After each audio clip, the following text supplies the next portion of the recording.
Chers amis, Rev Tov, Beshem Hashem, Naaseh, Venatzliach, Natzliach, Bezrat Hashem, pour cette soirée exceptionnelle. Ce soir est un soir très particulier, c'est Yom Yerushalayim.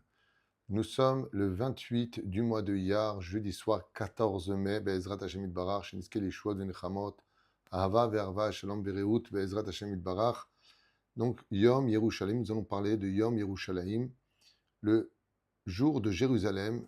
Sujet très intéressant pour ce cours qui nous a offert par Guillaume Shmuel, dédié pour sa femme Laura Sarah Batester Myriam, pour son anniversaire, Yom Uledet Samer Tzadika Yekara, avec Bezrat Hashem 120 ans de bonheur, de succès, de santé, tout ce que vous désirez, Bezrat Hashem, de la part de votre mari qui vous aime, avec une dédicace. Alors il s'adresse à vous et il dit « À ma femme Laura que j'aime de tout mon cœur, une femme pudique, tsanoua, qui me soutient dans mon étude et dans les épreuves de la vie. Merci Hachem de m'avoir donné cette femme extraordinaire, qu'Hachem nous donne la force et la volonté de travailler sur nos midot et qu'il y ait toujours la paix dans notre foyer avec les enfants Be'ezrat Hachem Itbarach. Qu'on ait le mérite de juger toujours les kafsrout, chaque juif et d'accepter chaque épreuve avec amour. Que tous les malades du peuple d'Israël guérissent et qu'on puisse accomplir les mitzvot dans la joie. Que le Melech HaMashiach nous délivre maintenant. Et merci au Rav Twitou et à son équipe pour le travail exceptionnel que vous faites. Merci à vous. Shmuel Ayakar, Shemrech Otra, Skelmuzot Maasim Tovim, et que cette lumière de Yom Yerushalayim, Bezrat Hashem, pénètre votre maison. Cette phrase qui va nous accompagner, qui nous accompagne jusqu'à aujourd'hui, Im Eshkacher Yerushalayim, Tidbak Leshoni, Shkachim Idi Tidbak Leshoni. Hashem Ishmo Virachem, d'oublier Jérusalem, capitale de tous les cœurs juifs. On commence tout de suite cette étude avec Yom Yerushalayim que je vous ai noté, Mamash Mikol Alev. Oula, j'ai noté beaucoup de choses, je vois.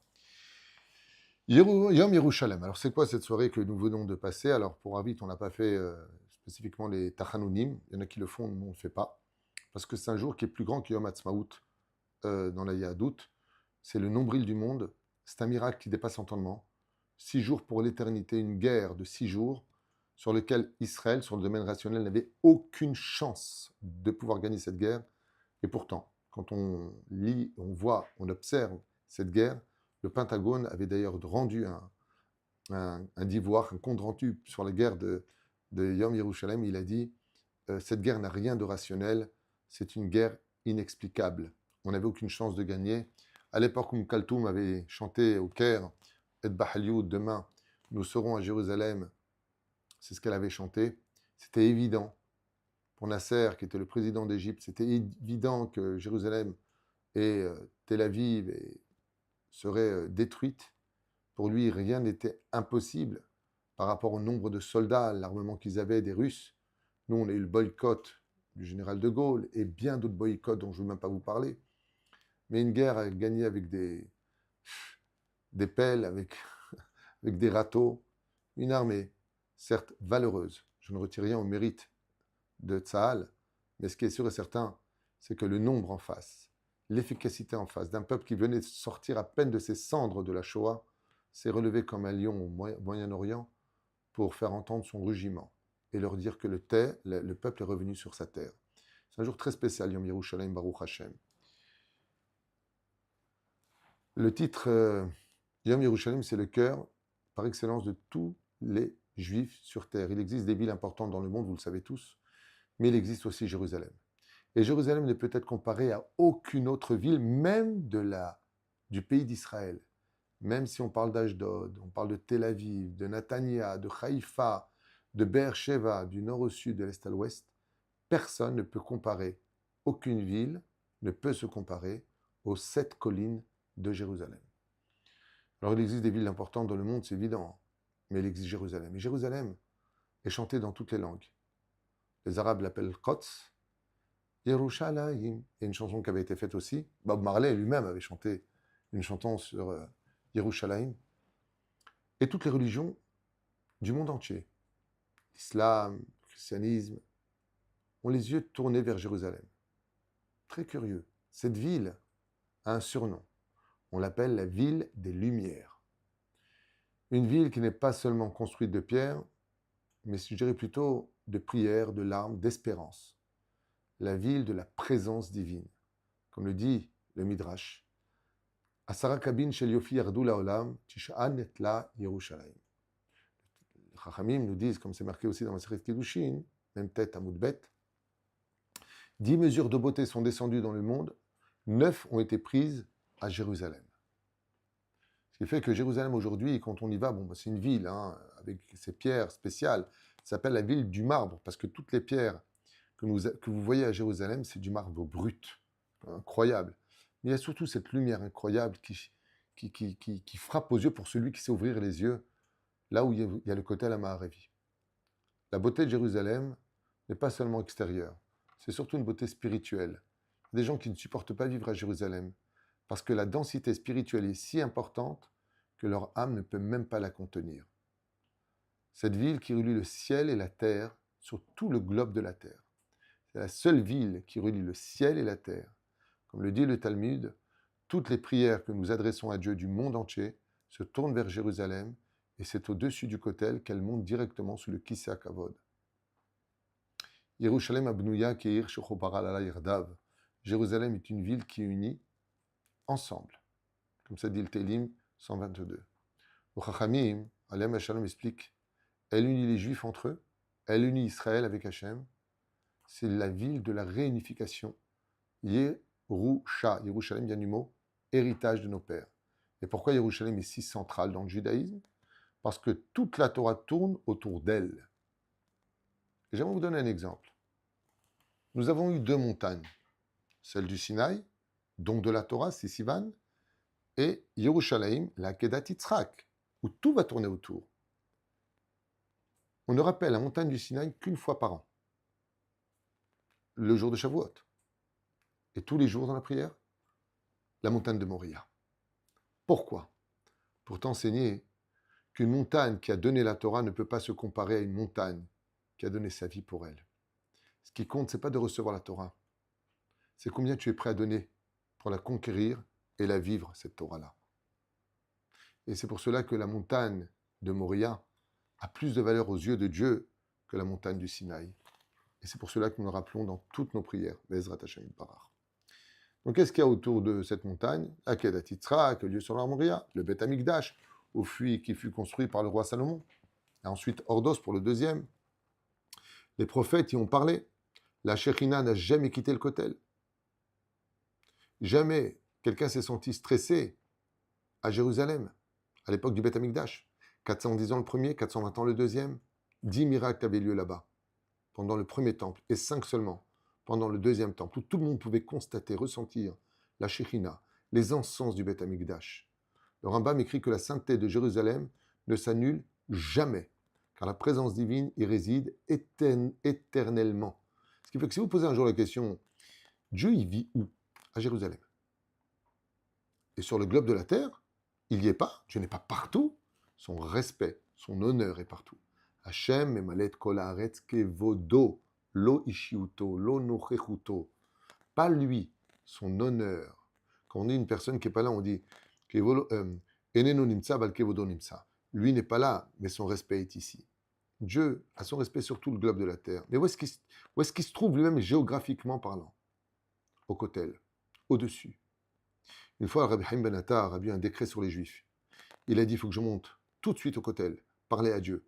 Bah, Dieu est partout, pris de là où tu es. Tu étais déjà à Jérusalem, Rabbi Haim Ben Attar. Baba Saleh, pareil. Il a vu un décret sur les Juifs. Il a dit à son shamash, vite, prépare-moi la voiture, il faut qu'on aille parler à Dieu. Parle de là où tu es, tu as une yeshiva, tu as un Sefer Torah, toute synagogue est un Jérusalem miniature. Alors pourquoi aller jusque là-bas? Il faut que je monte jusqu'à Jérusalem parler à Dieu. La proximité avec le Kotel. Waouh! Un jour, quelqu'un est venu voir le Rabbi Lubavitch et il lui a dit, ce que je vous raconte, ça a été raconté par le Khatan lui-même. J'étais présent quand il a raconté. Je me tiens témoin pour lui. Il est né avec une malformation au niveau du visage. Pas très beau, voire difficile à regarder.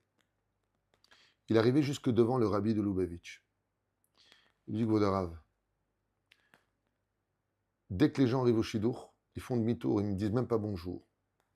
Moi, je suis né comme je suis né, j'ai une malformation dans le visage. j'aimerais s'il vous plaît que vous me fassiez une bénédiction pour que je puisse trouver une femme, même si elle n'est pas très jolie. Le rabbi lui a dit, ton corps n'est pas enjolivé, mais ton âme est très grande. Tu vas aller au kotel, 40 jours d'affilée, ne rate pas un jour, il lui a dit. Shabbat compris. Tu vas au kotel, donc tu t'installes à côté pour ne pas enfreindre le Shabbat, bien sûr. Et pendant 40 jours, tu vas lire le Perek Shira et parler à Hachem de t'amener ton zivug agoun. Ce khatan dont je vous parle, ce mari, nous raconte, j'ai pris donc un appartement, Airbnb je crois à l'époque, j'ai loué un appartement, il m'a dit, près du kotel, et pendant 40 jours, à la même heure, je venais verser des larmes en suppliant Dieu, posant mes mains sur le kotel, je t'en supplie Hachem. Emmène-moi un zivug agoun, je suis pas jolie, qui voudra de moi? Mais moi, j'ai pas le droit d'avoir une famille. Au 40e jour où il a fini le Perek Shira au kotel, comme lui avait dit le rabbi, selon ce qu'il a expliqué lui, comme il y avait du monde, il s'est mis sur la droite du kotel, à la barrière où il y a les femmes qui sont là-bas. Et quand il s'est mis à pleurer, pleurer, pleurer, pleurer, il y a une femme qui était de l'autre côté du kotel, vous savez, de la barrière. Et elle a entendu sa prière. Je veux un zivug. Et il lui a dit discrètement de l'autre côté, moi aussi je cherche une grande âme. Et il lui a dit, le rabbi m'a dit que mon physique laisse à désirer, mais que mon âme est grande. Ils se sont rencontrés. Ils se sont mariés. Et ce qu'il y avait d'extraordinaire, c'est que quand il nous a raconté ça, il a amené son fils. J'ai jamais vu de ma vie un enfant aussi beau que leur enfant, qui avait été béni par le rabbi Lubavitch. Waouh! Vous voyez ce que c'est le kotel? Le rabbi lui a dit, pour un cas comme ça, il faut un surnaturel, un miracle surnaturel. Va 40 jours au kotel. Ben, Dieu est partout. Reste au 770 à la limite. Non. Il lui a dit, là, ce que tu demandes, il faut quelque chose. Rabbi, il avait le roi HaKodesh, il savait les choses. Il lui a dit, là, il faut parler directement avec le patron, là. Directement avec lui. Cette personne, je la connais. Je l'ai connue. Je ne la connais plus aujourd'hui. J'ai vu son fils de mes propres yeux. Mais le plus incroyable, c'est que, bien rien pour lui, il a épousé un mannequin. Et elle a dit, sa femme, moi, je ne recherche pas le physique. Je recherche l'âme. Mon mari n'est peut-être pas le plus beau des hommes, mais je suis la plus heureuse des femmes. T'as vu, ma koar chez la côte à la Maravi. Ce mur des lamentations, qu'on appelle une marloquette, à savoir pourquoi ce mur éternel est toujours présent. Il y en a qui disent, parce que c'est par là-bas que rentraient les pauvres. Et les pauvres y rentraient avec le cœur brisé. Alors ce mur ne se brisera jamais. Parce que quand rentraient les pauvres au Beth Amikdash, cette muraille de Jérusalem, alors ils rentraient avec un cœur pur. Dieu il a dit, là où passent les pauvres, je n'efface pas l'histoire. Parce qu'ils ont assez souffert. Alors leur souvenir restera. Il y en a qui donnent une autre explication. Ils disent parce que le roi Salomon, il a construit le Beth Amikdash, le roi David a construit les fondations et ce kotel. Étant donné qu'il aurait été construit par les mains du roi David, il sera éternel. Et c'est pour ça que jusqu'à aujourd'hui, ni missile, ni guerre, ni quoi que ce soit a détruit le kotel. Il est toujours présent. Depuis 2000 ans, ce kotel est présent. Les estroutes, l'âme Israël. Botiro. Même un juif éloigné ressent toujours quelque chose quand on arrive devant le kotel. Pourquoi? Parce qu'une âme juive reconnaît instinctivement sa source. Et le grand miracle, c'est pas simplement le retour des enfants d'Israël après 2000 ans. C'est la guerre de 1967. Eh oui, la guerre de 1967. Okay. Quand l'histoire a tremblé, pendant près de 2000 ans, les Juifs ont prié. Le Shana Abba Yerushalayim, l'an prochain à Jérusalem, tous les jours, toutes les fêtes juives. Zechel Set Mitzrayim. On est sorti du pays d'Égypte pour reconstruire Jérusalem. Et soudain, en 1967, après des générations d'exil, l'armée d'Israël, composée de Juifs, sont revenus au Kotel. Okay. Le 6, et pendant les 6 jours de guerre. la voix de Motagour résonna. Arabaït Beyadenu. Et tout le monde se rappellera de toutes ces informations qui circulaient dans toutes les oreilles. Nous avons enfin récupéré le Kotel. Le mont du Temple est repassé dans les mains d'Israël après 2000 ans d'attente. C'est un des plus grands miracles des derniers siècles. À cet instant, ce n'est pas seulement une victoire d'un peuple revenu des cendres d'une extermination générale d'Europe et d'ailleurs, mais c'est surtout le jour d'un rendez-vous entre l'histoire et la prophétie. Parce que dans les prophéties, c'est marqué « Veshavu banim likvulam » à la fin des temps, je vous ramènerai dans vos frontières. Dans nos prophètes, il y a 3000 ans. Je ne suis pas d'actualité là. Je parle de ce qui est marqué. Je vous ramènerai et je vous rencontrerai dans mon lieu de résidence. Dieu nous avait promis qu'on récupérait le Kotel et on l'a récupéré. Combien ont versé des larmes ce jour-là? Même les plus laïcs du peuple d'Israël pleuraient à chaudes larmes devant le Kotel, comme des enfants devant les pierres du Kotel. Parce qu'une pierre de Jérusalem peut réveiller une âme endormie depuis des générations. Et le vrai combat du Kotel avait expliqué le Rav Kook avant de partir de ce monde, avant d'avoir vu les miracles de 1967. Il avait expliqué que le combat pour Jérusalem n'est pas seulement territorial, c'est le combat sur l'identité du peuple juif. Quand Jérusalem, là où il y avait le Beth Amikdash, est forte spirituellement, le peuple juif devient fort sur tout le globe de la terre. C'est pour cela que, de façon peut-être inconsciente, mais tout le monde nous cherche des problèmes pour Jérusalem. Vous savez que Gog ou Magog aura lieu à cause justement de Jérusalem, qui aujourd'hui renferme les 3 religions principales dans le monde. Nombril du monde, Jérusalem. Comme je l'ai déjà dit dans des cours, si vous prenez une carte du monde sur lesquelles vous allez retirer toutes les eaux, tous les océans, et que vous réunifiez toutes les terres, au centre se trouve Jérusalem. Quand Jérusalem devient seulement une ville malheureusement touristique ou politique, il faut savoir que son cœur il souffre. L'une des raisons pour lesquelles on doit chercher à vivre à Jérusalem, c'est pour s'élever spirituellement. Yom Yerushalayim nous rappelle une immense chose, chers amis.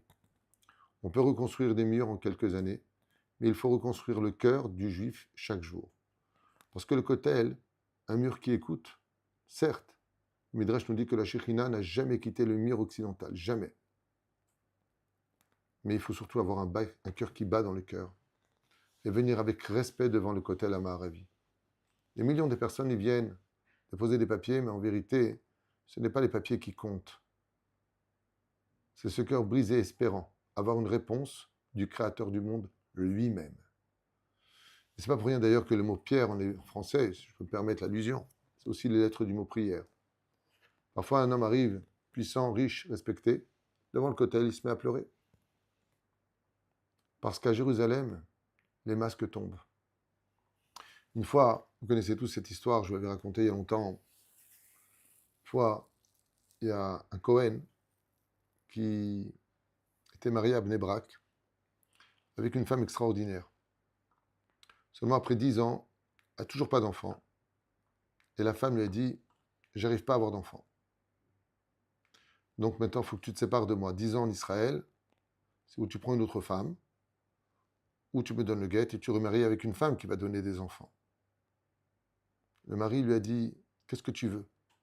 Elle lui a dit, je ne pourrais pas supporter une autre femme dans tes bras. Alors donne-moi le guet et ne pense pas à moi, pense à ta descendance, tu dois avoir des enfants. Il aimait sa femme plus que tout au monde. Mais comme sa femme lui demandait le guet, alors il lui a donné le guet.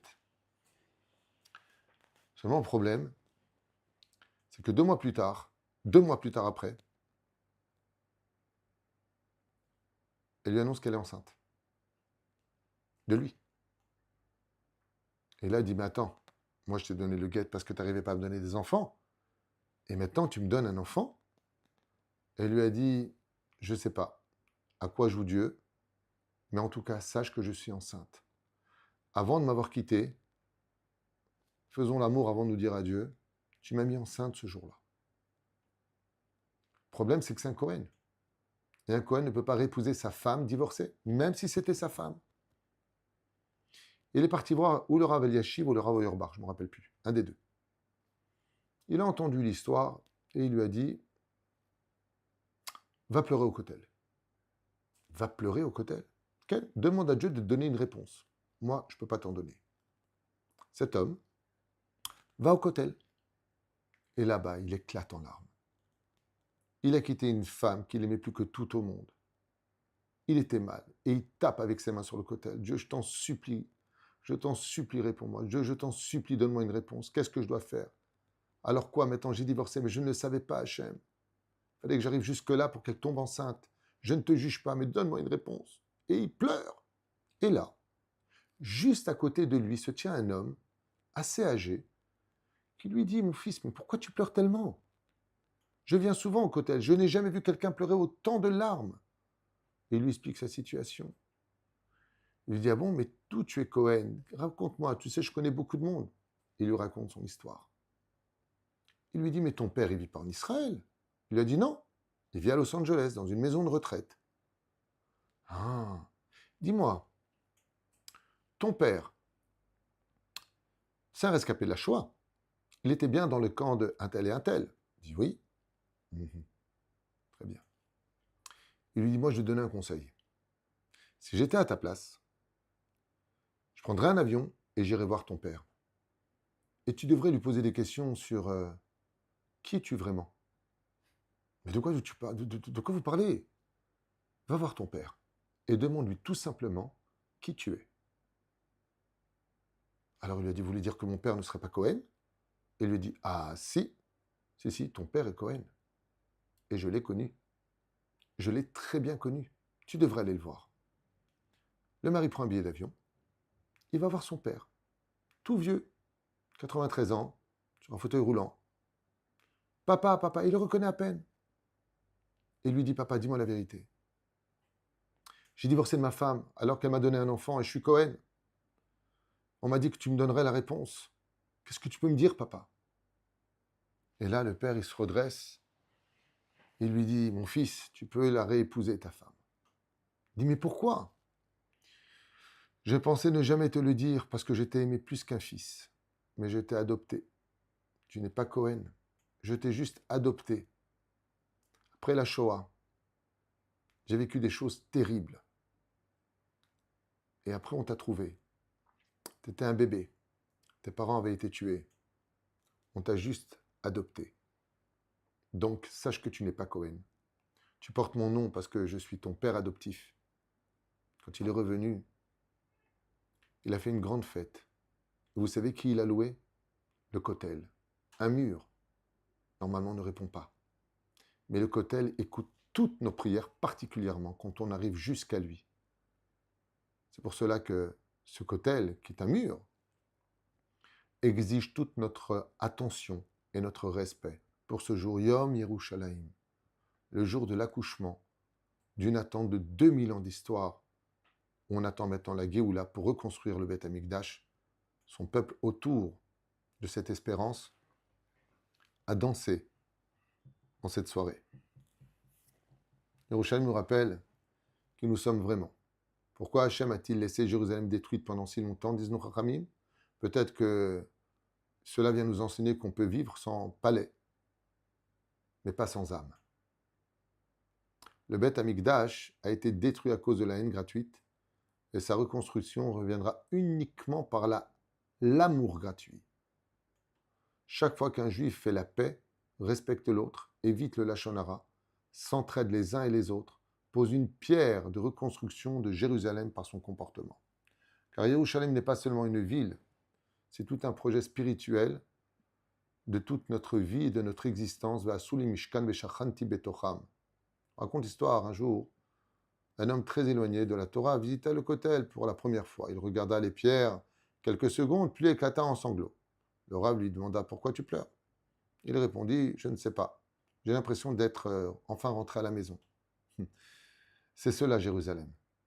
Quand on retourne à Yerushalayim, Tibane V'Tikonen, on a l'impression de retourner quelque part à une source qui nous a fait naître. Même une âme perdue peut y retrouver son chemin.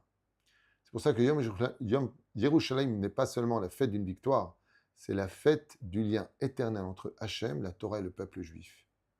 Et peut-être que la vraie question n'est pas vraiment est-ce que nous sommes revenus à Jérusalem, mais est-ce que Jérusalem est revenu à nous. Le mur, plus qu'une pierre, est une mémoire vivante d'un endroit qui n'a jamais bougé pour nous dire « je vous attendais ». Quand un homme regarde un mur ordinaire, il voit des pierres, mais quand un juif regarde le Kotel de Jérusalem, il voit des générations de larmes, de prières, de présence divine, d'espérance, de réponses à tellement de prières et de miracles incommensurables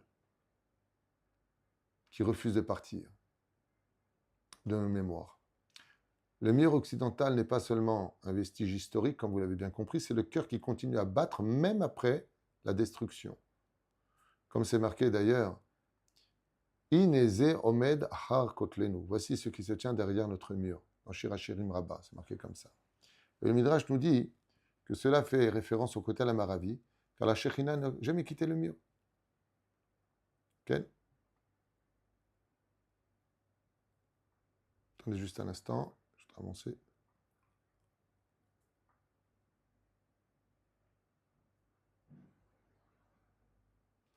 Ah, ok. On raconte comme ça l'histoire d'un Chayal, israélien bien sûr, qui arrivait devant le Kotel, il posa sa tête contre les pierres et resta silencieux. Quelqu'un lui a posé la question au Chayal, il lui a dit « Mais qu'est-ce que tu dis ?» Il répondit « Je ne parle pas, j'écoute. » Parfois, le mur ne sert pas simplement à parler à Hachem, il cherche aussi à faire entendre ce que Hachem essaie de nous dire depuis des siècles. C'est la phrase que je voulais conclure avec vous, Bezrat Hachem, sur cette magnifique exposé, en tout cas j'espère, que ça plaira à Guillaume Shmuel Ayakar pour l'anniversaire de sa chère épouse, la tzadika Laura Sarah Batester Myriam, pour qui ce shiur est dédié en l'honneur de Yerushalayim. Comme l'a dit Rabbi Akiva à Rachel, quand il est parti étudier la Torah, il lui a dit « J'espère qu'un jour j'aurai les moyens de t'offrir un diadème, une couronne sur ta tête, sur lequel il sera marqué Yerushalayim Shel Zahav, Jérusalem d'or. » Pourquoi l'or? Parce que l'or ne périt jamais. Même au fond de l'océan, il reste de l'or. Dans le feu, il reste de l'or. On peut le transformer, mais il vit pour toujours. Ainsi est Yerushalayim, ville des lumières, ville de tous les trésors de ce monde. Am Israël Chav et Kayam, et Yeratson que Bezrat Hashem, pour le bien d'Israël, le bien de l'humanité, le Beth Amikdash soit reconstruit le plus vite possible, Bezrat Hashem, avec la résidence de Dieu, la vérité sur terre et un amour incommensurable sur tout le globe de la terre, en déposant les armes et en vivant tous en paix, les man Shemo Be'ava. Kol Tov, Erev Tov, Yom Sameach l'Israël.